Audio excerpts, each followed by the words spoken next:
স্বপ্নকে হিন্দু শাস্ত্রে মানুষের অবচেতন মন এবং সূক্ষ্ম জগতের মধ্যে সংযোগ হিসেবে দেখা হয়েছে।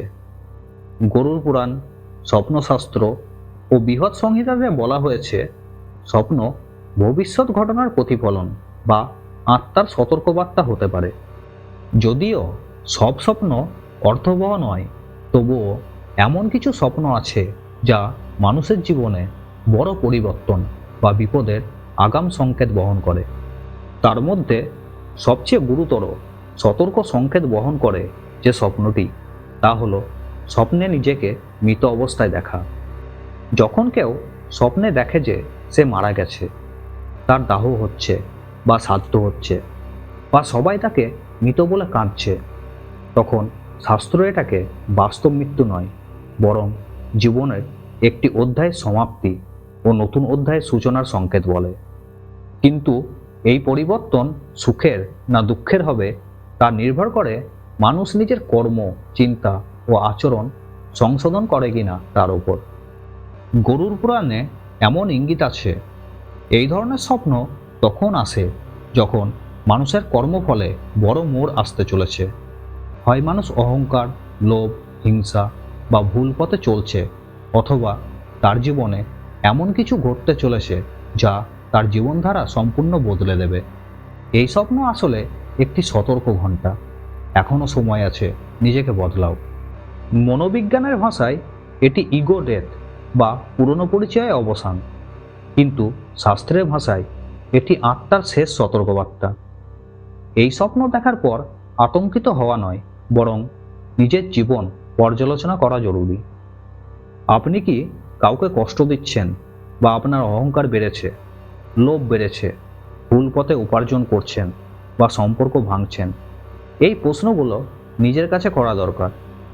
এই সময় দান, সেবা, ক্ষমা ও ঈশ্বর স্মরণ বাড়াতে বলা হয়েছে।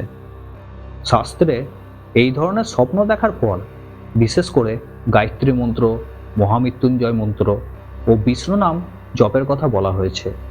এগুলো মনকে শান্ত করে ও কর্মফল শুদ্ধ করে। এখন আরও দুইটি সতর্ক স্বপ্ন বলি, যা শাস্ত্রে গুরুত্বপূর্ণ বলা হয়েছে। প্রথমটি হলো স্বপ্নে দাঁত পড়ে যাওয়া দেখা। স্বপ্নশাস্ত্র মতে এটি পরিবারে কারো অসুস্থতা, বিচ্ছেদ বা মানসিক ধাক্কার ইঙ্গিত হতে পারে। তাই এই ধরনের স্বপ্ন দেখলে বিশেষ সতর্কতা অবলম্বন করতে হবে এবং পরিবারের প্রতি বিশেষ যত্নশীল হতে হবে। আর দ্বিতীয় স্বপ্নটি হলো কালো জল, কাদা বা অন্ধকার জলে নিজেকে ডুবে যাওয়া দেখা। এটি মানসিক অস্থিরতা ও ভুল সিদ্ধান্ত বা বিপদের পথে যাওয়ার সংকেত হতে পারে। এই ধরনের স্বপ্নগুলো দেখার উদ্দেশ্য ভয় দেখানো নয়, সতর্ক করা। অর্থাৎ কোনো শক্তি আমাদেরকে সতর্ক করছে। যারা এই সতর্ক বার্তাগুলিকে গুরুত্ব দিয়ে নিজেদের সংশোধন করেন, তারা জীবনে অনেক বড় বিপদ থেকে বেঁচে যান। সবশেষে বলা যায়, শাস্ত্র আমাদের ভয় দেখাতে নয়, বরং বাঁচাতে চায়।